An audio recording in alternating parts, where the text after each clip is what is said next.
This is On the Block Sports Chiefs again. My name is Anthony D. Hatton. Go ahead and follow me there. I am rocking the blue today. Forgive me, I didn't do that on purpose. It just happened to be what came out the closet and to work with me. So I promise I did not switch over to the blue side and join and be a Lions fan. Although I did gain a lot of respect for the team, I thought the Chiefs were going to kind of wax them. And that didn't quite play out like I thought it would. With that being said, this game here was one that we probably need to forget about.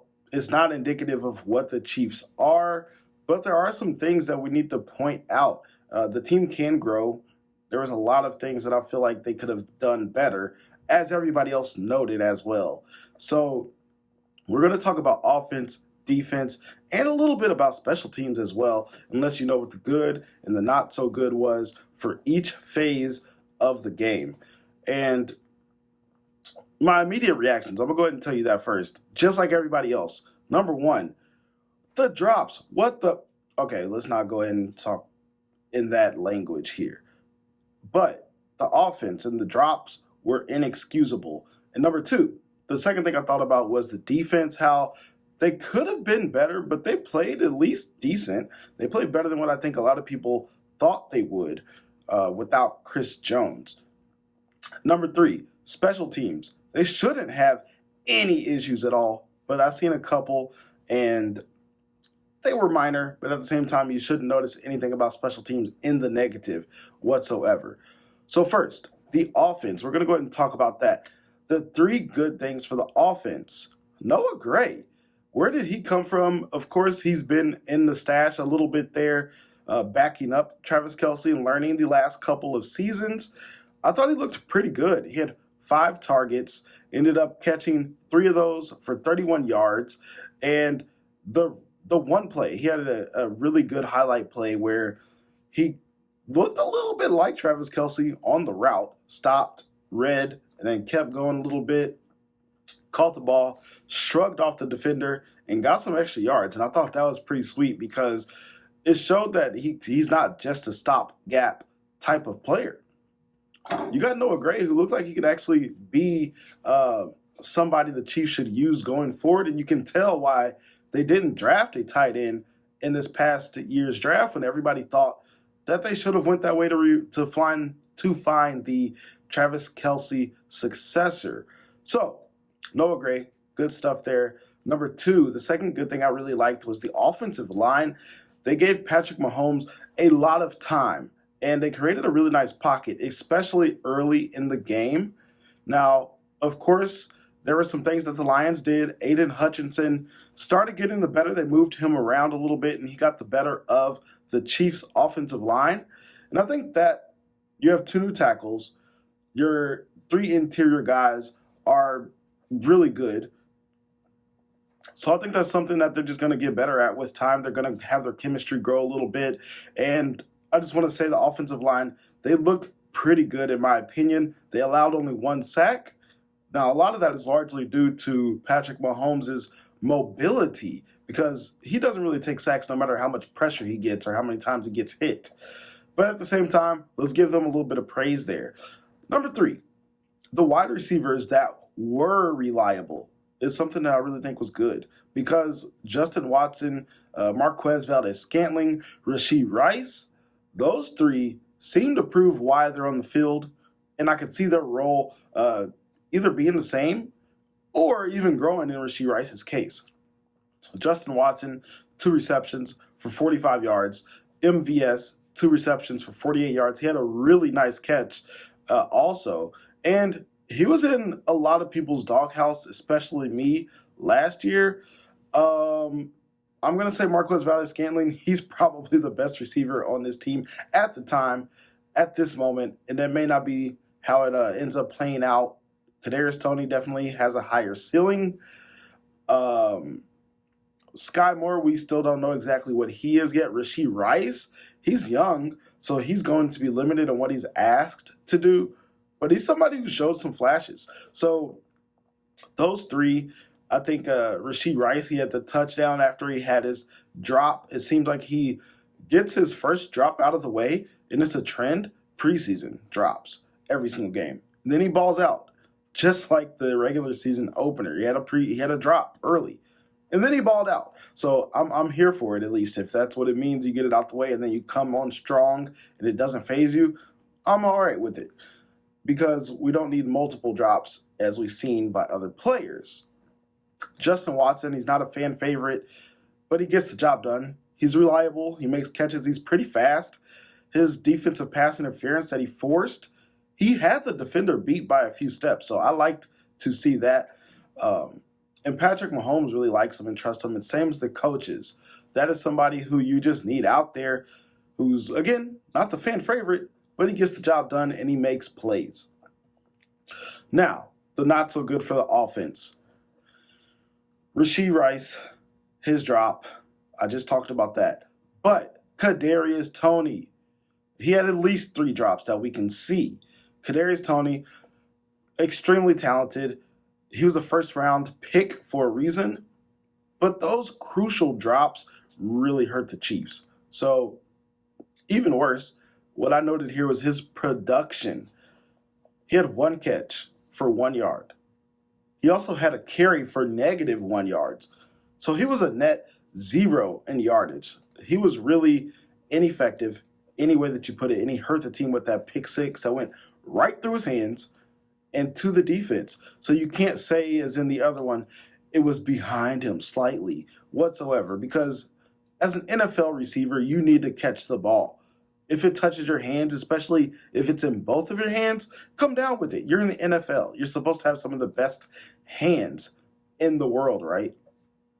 So with that being said, Kadarius Toney, those drops, he got a lot of negativity from just everybody. I don't even know where to start. But number 2, the second thing that I thought the Chiefs was not so good was that Blake Bell package, the short yardage situations with Blake Bell lining up behind center. That needs to go. Throw it away. It's not worked in the past 2-3 years. Just get rid of it. It was stopped short. They tried to get all cute, and they're really stuck on trying to do the same exact formation and figuring out ways to tinker it and make it work. They thought it would be nice and sweet to hand the ball off to Rashee Rice. That got stopped also. The teams are not going to fall for that anymore. Just throw that package out. I'd much rather see Patrick Mahomes with the ball in his hands, or I'd rather see just line up and run the ball. Spread receivers out, or whatever you do. Isaiah Pacheco, he's a shorter yardage type back because he's going forward. He's getting north at all times. And just Blake Bell is not that answer at that position anymore. Toss it out. Number 3. Not so good for the offense. As much as I said the offensive line played well, at the end, the tendencies kind of caught up to them. You got Jawan Taylor and Donovan Smith, who overall excelled in their first game, their first real live action game for the Chiefs in the regular season. But at the same time, Donovan Smith, his tendency before in Tampa was that he can get penalties, and that showed up on Sky Moore's huge first down, Sky Moore's only big play of the game. That showed up. He had the first down called back in the 4th quarter, I believe, and it was a crucial moment. And just to touch on that a little bit more, Donovan Smith, he was 2nd in the league last year in total penalties. He was 1st in the league in holding penalties. So that is something that hopefully Andy Heck can get coached up. We just don't need to see any more penalties from him, because that's something that's hurt him historically. And Kansas City does not need to have that at all. It's a good thing he's on a 1-year deal if that's the case. But if they can coach him up and not have that be his downfall, I could see him being with the Chiefs for even longer than this one season. So we'll see how that goes. Jawan Taylor's tendencies. He was jumping a little bit early. And most offensive linemen, well, I won't say most, a lot of tackles in the NFL do that. So Jawan Taylor, he was doing it just perfectly, but at the same time, it caught up to him because he did leave early, and it made the 4th and 20 a 4th and 25 at the end of the game. Patrick Mahomes, he can definitely convert 4th and long. We've seen that over and over and over again. But 4th and 25 is asking a little bit much, and that was largely due to the fact that that false start was called, and it was rightfully called. I can't even say anything else about it. I don't make excuses. He was doing it, and he got caught. Now, we talked about offense. Let's move over to the defense just a little bit here. The defensive side, they played largely well. So I'm going to give you 3 good things, and then I'll also give you 3 bad things, but the 3 good things here first. Steve Spagnuolo and his blitzes, they were on point. He was having to create pressure. Usually Spags, he doesn't like to send too many variations of blitzes until later in the season, and he starts dialing them up a little bit more. But we've seen him do it, and I think that's because Chris Jones wasn't there, but I liked it. It worked. Jared Goff had a lot of pressure early, and they never really got to him except for Mike Dana and his 1 sack, who is going to be our second good thing here. Mike Dana, George Karlaftis, I think they did a really good job. They were the best defensive linemen for the Chiefs. Karlaftis had 7 tackles, 1 TFL, 1 pass deflection, and he looked like he was a little bit more mobile than he had been last year as a rookie. So I like to see his progression. Mike Dana, he was a surprise player. In my opinion, he got the only sack, but he also added on 6 total tackles and a pass deflection and a tackle for loss. So he was much better than I anticipated. With that being said, I would love to see his role continue to be there, and I don't think the Chiefs are going to go away from him. We got to see Felix in there a little bit too, but needless to say, he didn't make quite the impact that they did, although he was better than I expected as well. So the third good thing about the defense, Trent McDuffie. He looked like a first-round cornerback. Now, for the Chiefs, I think last year he was drafted in the first round, but he was hurt. He was a rookie, and there were some things that he just didn't quite look the part, in my opinion. But he made some really good tackles, showed the closing speed, and he forced the fumble on Marvin Jones. He had a great form tackle and a nice pop, a nice stick, forced the fumble out. Brian Cook got that recovery.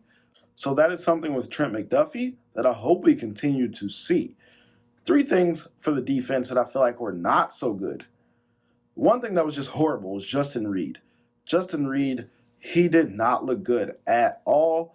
For a stretch there, the Lions were just passing it to whoever he was supposed to be covering, whether it was in zone or in man. The receivers were just catching the ball right in front of Justin Reed.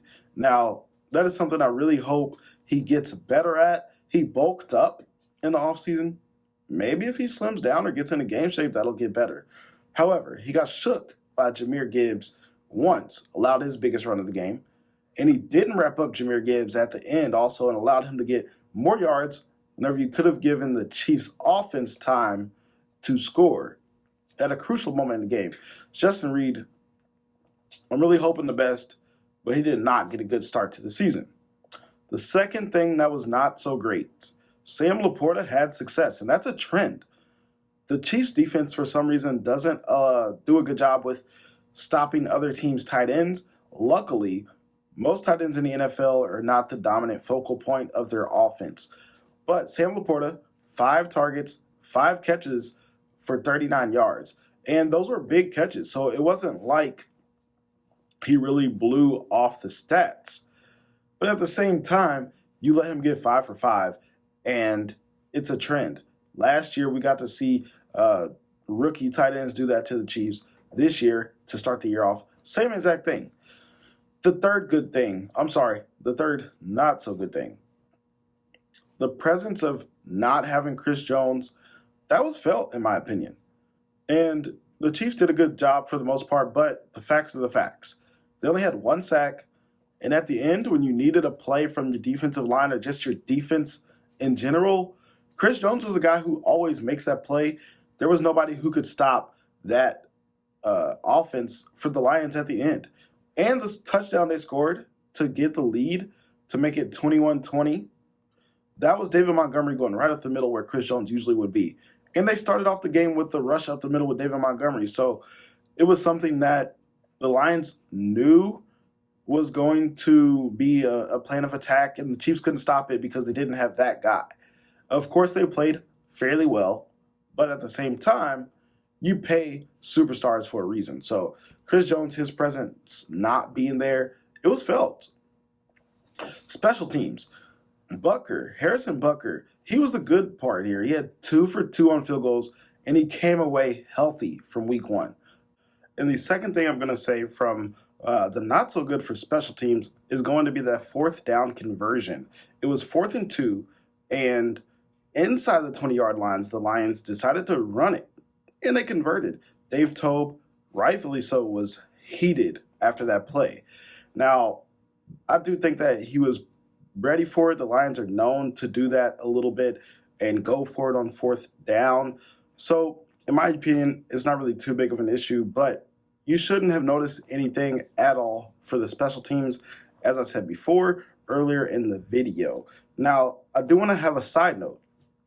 Richie James, he did catch every punt, unlike what we've seen from Sky Moore a lot last year, but he doesn't look like he knows what he's doing. Whenever he does get the ball, he kind of scans the field instead of actually going upfield and just running.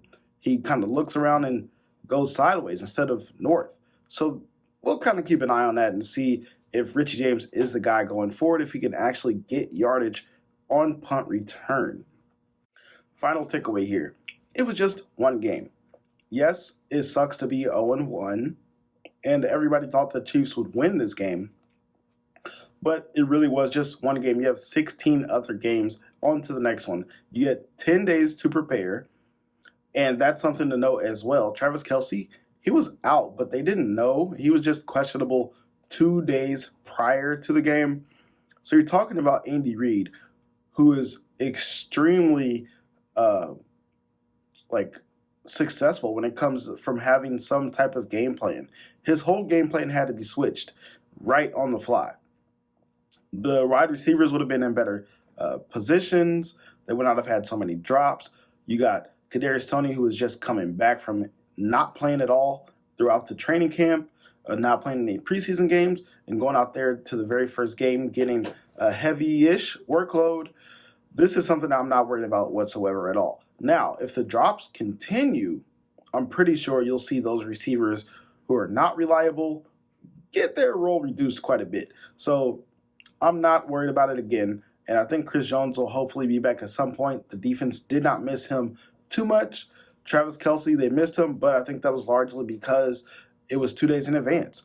Now, with that being said, I'm going to go ahead and leave you guys with some questions also. The first question, how long will Travis Kelce be out? The second question, can the defense stay afloat and keep growing even without Chris Jones? The third question, will Clyde Edwards-Helaire remain RB1? Now, I was surprised whenever I seen that, but Isaiah Pacheco, he got a majority of the workload. However, Clyde Edwards-Helaire was the first running back out there, and he was used a little bit off. Well, I don't know. We'll just see how that goes. The fourth question, can Patrick Mahomes be the bad guy at times? I think he, at a certain point, he does continue to show faith in his receivers, which is awesome. I don't expect that to change. But sometimes you need to choose some people out, and we haven't seen him really do that. So we'll see if Patrick Mahomes can be the bad guy, and whenever it's needed, just go ahead. And you can't always be the rah-rah. You got to choose some people out sometimes. So number 5, the fifth question, will Richie James continue to be the punt returner, and can he start getting some yards? Number 6, can the offensive line continue to mesh and eliminate those minor mistakes? We're talking about false starts, holding, other things like that, miscommunications. Those will grow, I'm sure, but we'll see how that goes. The 7th question I'm going to leave you with here, and the final question is, which wide receivers can earn and lose their playing time? Who's going to be reliable? We don't know yet. The first game, we're hoping was just something that was not a trend, but we'll see how that goes. Right now, we have Justin Watson, Rashee Rice, Marquez Valdes-Scantling as those receivers that Patrick Mahomes, Andy Reid, Matt Nagy are probably going to trust, but we'll see. Well, this has been On the Block Sports Chiefs, and like, comment, and subscribe to the channel. You can follow me on YouTube, of course, here, and go ahead and follow me at Arrowhead Addict Anthony D. Hatton. So check me out there, y'all. Thanks for joining in. We look forward to giving you some pregame content about the Chiefs and the Jaguars. So until then, y'all take it easy. Peace.